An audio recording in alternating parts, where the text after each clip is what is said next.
Hello viewers, আসসালামু আলাইকুম বন্ধুরা। আজকে আরও একটি নতুন ভিডিও নিয়ে আসলাম। তো আজকের ভিডিওটি হলো যে আপনারা অনেকেই জিরো বাচ্চা পালতে চান না। তো জিরো বাচ্চা কিভাবে পালতে হয় তা আজকের ভিডিওতে দেখানো হবে। তো আপনারা যদি জিরো বাচ্চাটা নেন তাহলে অবশ্যই পালতে পারবেন।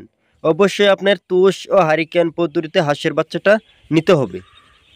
কিন্তু কারণ আপনার তুষ ও হারিকেন পদ্ধতিতে হাঁসের বাচ্চাটা আপনার 1 মাসে ফুটে।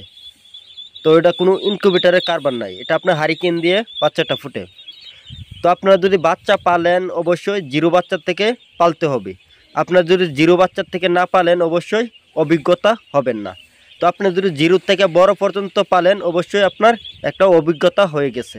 তাহলে আপনি দ্বিতীয়বার যদি বাচ্চা পালেন অবশ্যই কিছু আপনার লাগবে না। অবশ্যই আপনারা জিরো বাচ্চা পালার চেষ্টা করবেন, তাহলে অনেক ভালো হয়। এখানে আপনার বাচ্চা আছে আপনার 3000। এটি আমি আপনার জিরো বাচ্চাটা ছাড়ছি কারণ আপনাদেরকে দেখানোর জন্য।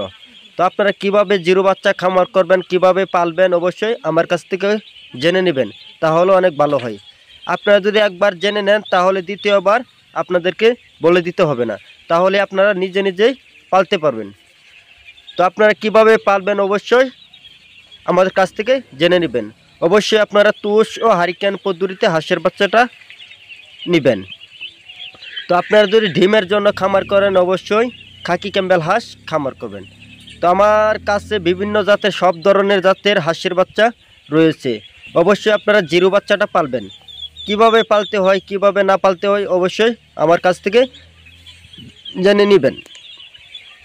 আপনারা যদি প্রথম অবস্থায় পালেন তাহলে দ্বিতীয়বার আপনাদেরকে বলে দিতে হবে না। অনেকেই বোর্ডার বাচ্চা পালতে চায়, কিন্তু বোর্ডারের থেকে আপনার জিরো বাচ্চাটা পালবেন, তাহলে অনেক ভালো হয়। তো বন্ধুরা আজকের ভিডিওটা এ পর্যন্তই। তো আপনারা কিভাবে বাচ্চা পালবেন কিভাবে না পালবেন অবশ্যই আমার কাছ থেকে জেনে নেবেন, তাহলে অনেক ভালো হয়। তো একটা খামারি একটা হ্যাসারি আপনার কোনো দিন খারাপ বুদ্ধি দিবে না। আপনি যদি এটার থেকে 2টা লাভবান হন তাহলে দ্বিতীয়বার আপনার আমার কাছেই আইতে হবে।